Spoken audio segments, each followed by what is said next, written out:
My own personal view is that this is ridiculous. We are no different one from another at all in terms of the danger posed by asteroid impacts. This is the beginning of a process of humanity taking responsibility for our own future evolution. Hey guys, this is Rachel Zhou and welcome to the Wild Tech Club. A killer asteroid with power to destroy civilization is not only science fiction, but a scientific fact. More and more evidence supports the dinosaurs were wiped out because of asteroid impacts. But unlike dinosaurs, we can do something about it. NASA just hit an asteroid in the world's first planetary defense test. Is the threat real? How can we defend ourselves? Today, we're honored to invite 87-year-old former NASA astronaut Rusty Schweickart, the first pilot of humans lander on another celestial body during the Apollo 9 mission, and an asteroid hunter for decades. Men like him will be the real-world heroes to save the day. Hello, Mr. Schweickart. Welcome to the show. The recent success of the DART asteroid defense test is really exciting, and we are honored to have you here in our show. You have been dedicated to asteroid defense for decades. But let's begin our interview with your mission of Apollo 9 in 1969. During your spacewalk, your spaceship was very close to a deadly impact with a shooting star. So could you please describe what happened then, and does this experience inspire you to do the asteroid defense work? Thank you very much. I'm really happy to be here with you. Um, yeah, looking back at my Apollo 9 mission, one of the things that surprised us, let me say, was flying around the Earth at night and looking down at the surface of the Earth. We right at the margin of visibility, we would see these little streaks of light. And we to the point where we hardly knew for sure that we saw them, but then we checked with each other and we all saw them. And then we realized, well, of course, these are shooting stars, but they're below us, not above us anymore. We're looking down and seeing shooting stars enter the atmosphere, little meteorites. And so that was a bit of a surprise. And shortly after, actually a decade or so after my mission, um, NASA began the astrobiology program, and one of the things that is clear in when you look at the origins of life on Earth is that asteroid impacts had a very large role in the development of life and in the history of the planet, in fact. And it was mainly through my interests at that point in astrobiology that I began to realize the incredible energy that's released when a large asteroid hits the Earth, and obviously wiping out the dinosaurs. But what surprised me and got me interested in this was how many times the Earth is hit. It's been hit millions and millions of times by asteroids, and sizable ones. So in 2000, in about the year 2000, we were discovering more asteroids out there that were coming close to Earth. And it was obvious to a number of us that this is going to just increase over time, but nobody was looking at doing anything about it.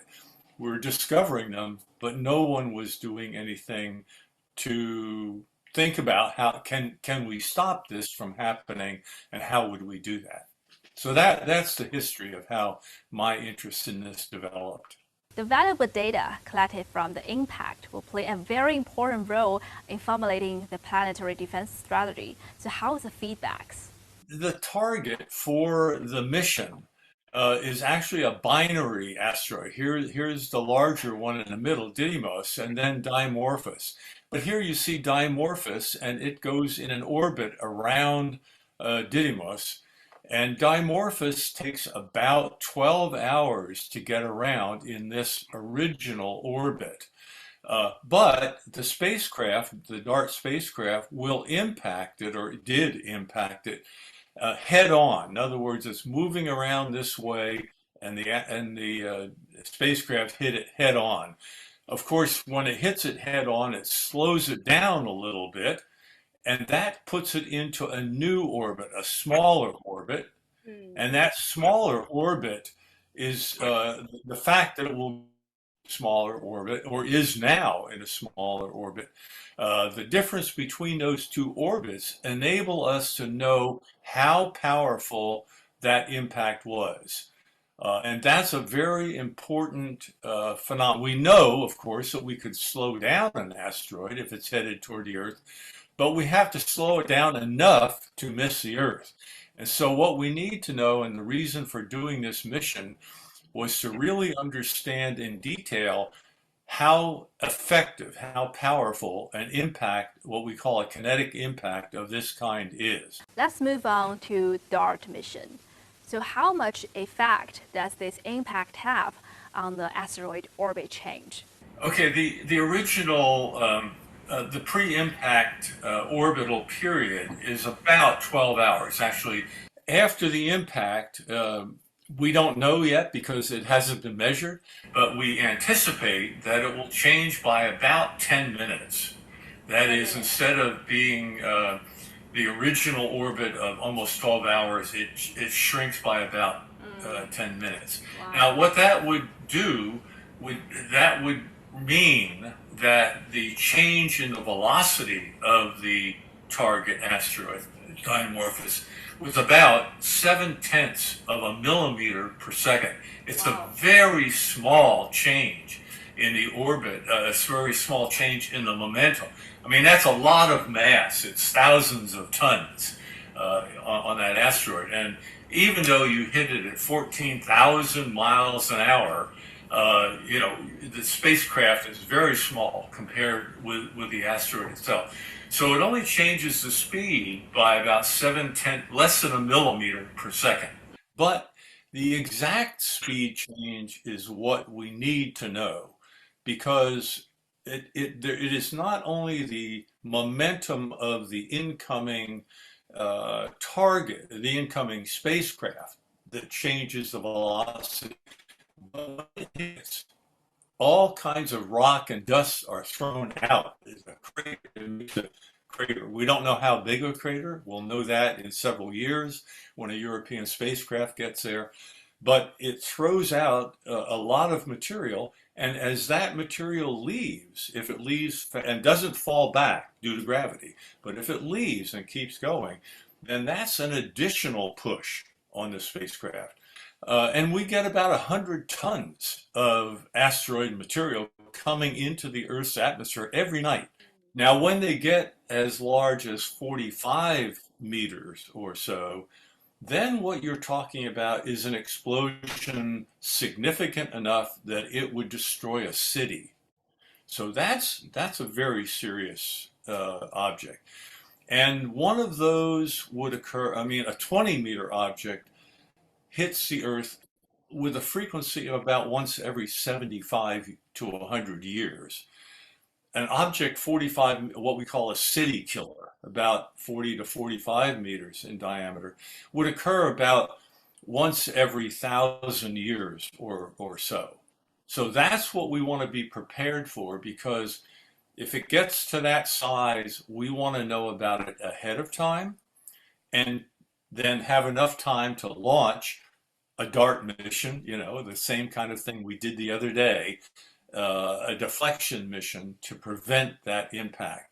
But that would have to be launched something like 4 years or something like 4 or 5 years before the impact. So we need to predict these impacts perhaps 10 to 20 years ahead of time. When is the next civilization wiping level of asteroid impact? And I mentioned that before, the Chelyabinsk kind of asteroid, say 20 meters, hits about once every 75 to 100 years. But unless we see it and know about that asteroid and predict when it's actually going to hit, we can't prevent a statistical thing. I mean, with statistics, I can't protect the Earth and life from that impact without actually detecting it, knowing its orbit, and predicting precisely where it is and when it will hit. The technical part of deflection is relatively easy compared with the more difficult part, which is the geopolitical decision to take action, to actually mount a deflection campaign once a prediction of an impact is made. That's the really challenging. After we see the killer asteroids, we can do something about it. There are different plans with heated discussions, and you have opposed disagreement with nuking killer asteroid to fragments. Why not? And what is the best plan you think to defend ourselves to asteroid impacts? We don't know the result yet, the full result yet, but the DART mission demonstrated what we believe. And when I say we, by the way, I'm really talking about the entire world community, because this is not the United States, it's not China, it's not Russia, it's not Europe. This is the whole world. And we are no different one from another at all in terms of the danger posed by asteroid impacts. And your compatriots from China were working with me very closely when we were doing this work in Vienna annually. But the kinetic impact that we demonstrated the other day, we believe is the best way to do it. That does not destroy the asteroid. It keeps it in basically one piece, except for a bunch of debris that gets thrown out. But it will move the asteroid as a single body. It will cause it, at that intersection I mentioned, it will cause it to either go through the intersection after the Earth has gone through, or it will cross through the intersection before the Earth gets there. That's the whole trick. One other way to do it is to explode a nuclear weapon nearby the asteroid, and that would create tremendous heating on one side of the asteroid and explode. Really, just the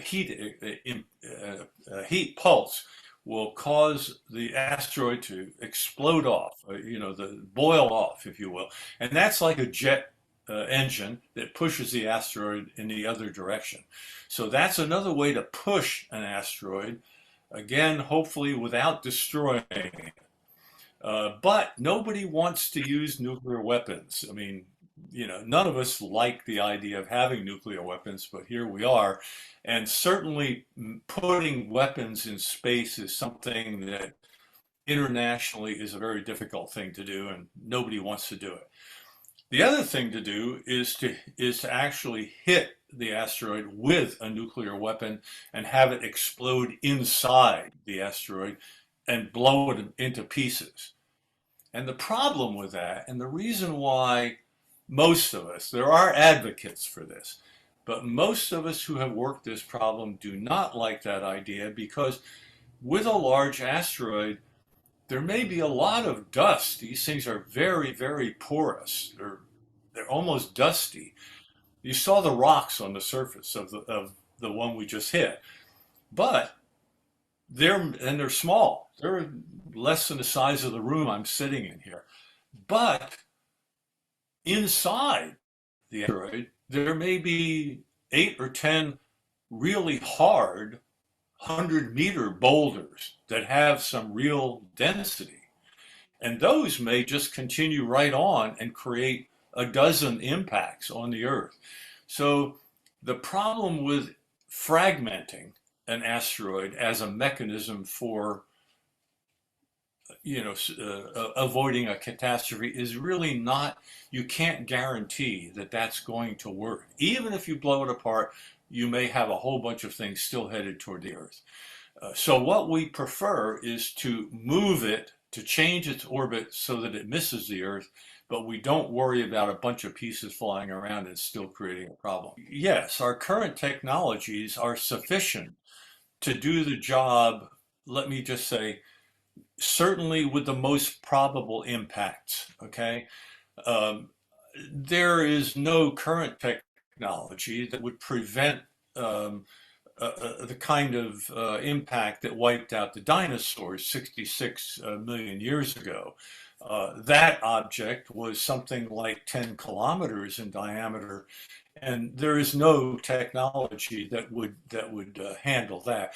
But the frequency, excuse me, the frequency of that happening is about once every 100 million years. So the probability that that's going to face us is very low. On the other hand, a city killer that we talked about earlier would occur maybe once every 1,000 years, but we may be able to act ahead of time to say this one may at some point impact the Earth due to a small change in its orbit. So let's proactively move things out of the way. In other words, let's clean out the neighborhood so that we never face this problem. That's a very interesting possibility in the future. As we get more and more skillful, and as we begin to migrate out into space. I mean, we are earthbound now, almost earthbound now. But in the future, humanity will be moving out from the planet, and we can protect the Earth by proactively reshaping the solar system. I mean, this is an audacious statement, but we can reorder very slightly the solar system clockwork to enhance the survival of humanity. Mr. Schweickart, so you are the first pilot of human lander on another celestial body, and what is your vision and expectation on human landers on an asteroid? Well, asteroids they pose an existential threat to life on Earth, but that's only one characteristic.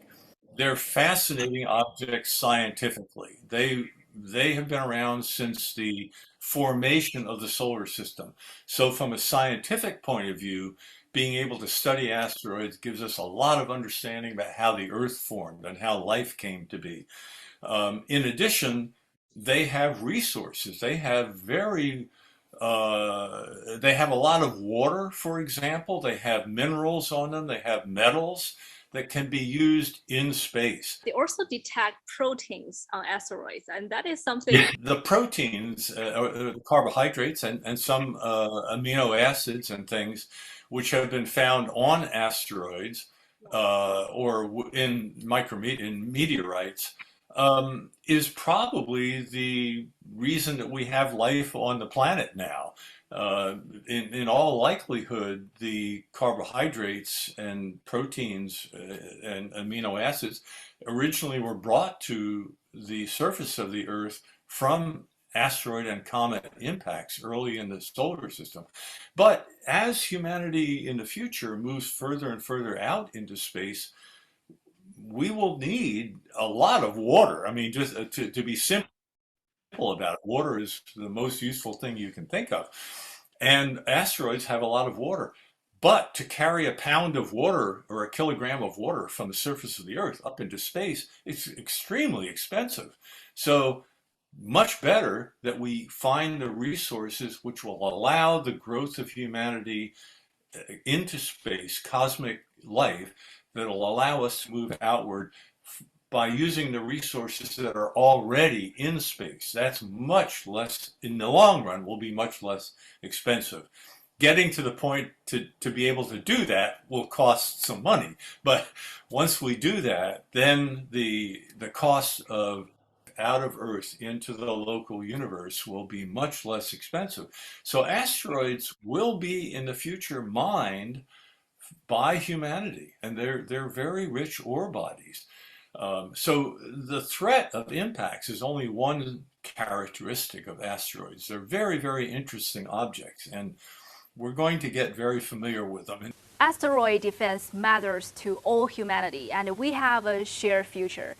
We just talked about the lack of motivation. So how do you think of the role international cooperation will play to defend the planet? As time goes by, we all realize that we're one planet, that we're one life. We break ourselves into nationalities and races and all kinds of places where we can differentiate one from another. But the fact of the matter is, we are one life, and we will get together to both explore space and move outward. And it's not the future of the United States in moving out from the Earth. It's Earth life which will be moving out. All different kinds of Earth life, including strawberries, bunny rabbits, everything else. I mean, but yeah, as time goes by, I have a belief, a bit of a hope that when we start exploring beyond the moon, it's not going to be national exploration, it's going to be planetary exploration. It's going to be human life that explores and not America or China or Russia or whatever. The Wolf Amendment passed by U.S. Congress forbade NASA from using government funds to cooperate with China. How do you think of such laws? But my own personal view is that this is ridiculous. I mean, it's ridiculous, but there's a limit to what, as individuals, we can do. I think that the Wolf Amendment will disappear, but I certainly hope that we can cooperate much more actively. I mean, I would love to see Americans on the Chinese space station. Well, I have some parallel experience here. When I began in the early 1980s to explore the possibility of creating what became the Association of Space Explorers, our professional group of astronauts and cosmonauts. I mean, we were literally at that time, back in the early 80s, at the height of the Cold War. I mean, Russia and the United States had thousands of nuclear weapons, still do, unfortunately, but had thousands of nuclear weapons facing one another. And at the same time, we are exploring space and moving out and looking back. I mean, the view of the Earth from Apollo 8, with the Earth coming up above the lunar horizon, the great, iconic Earthrise picture. I mean, that was the first time I think the whole world got that we are together on the Earth. That's our home. That's Mother, and we're one. We're the child in the womb of the Earth. But at the height of the Cold War, I formed this organization of astronauts and cosmonauts. So I see no reason why we should. And now the Chinese astronauts are part of the Association of Space Explorers. But unfortunately, because as you mentioned, of the Wolf Amendment, there is a political, speed bump in China and the United States working more closely together in space cooperation. I don't see any reason why they cannot all be international. I mean, there's no reason not to be cooperating in space. This is the future of life, is clearly Earth life as one moving out from the planet. It's ridiculous to think about the relatively, and I say relatively, they are important problems between the United States and China and Russia and blah, blah, blah. Nations have real national interest, but that is smaller than the planetary interest of life expanding out of this great experiment that we have here. U.S. started the moon exploration program, the Artemis, sister of Apollo. As a former crew member of Apollo program, what do you expect the most of the new round of moon explorations? I hope everything works out. I mean, we will certainly continue work in space, and the current plan of largely the United States, and it's an international plan, Artemis, again, because of the Wolf Amendment and other things, history, China is not yet part of it. I hope China can join and we can join together in it. We'll see what happens. But from a technology point of view, the economics is our biggest challenge. Again, through some of the work that's been others, I mean, Jeff Bezos and others in China and around the world are looking at making things reusable and therefore much less expensive. Also using fuels, which are much less, propellants, which are much less damaging to the terrestrial environment. So these advances in space technology are gradually lowering the cost to the point where the surface of the moon will become an active human environment. Um, the first step here, Artemis, not having a one-off, get to the moon and put your footprint and say you did it, and take pictures of it, but rather have a real existence on the moon. Um, will come along. And I think the idea of having a gateway, having a kind of way station around, permanently around the moon that you can go up and down to is probably a good idea. Whether it is the current, plan that we have, I don't know. But I think that the advances that drop the cost of space exploration are going to play a very, very powerful role in the dawn of that age.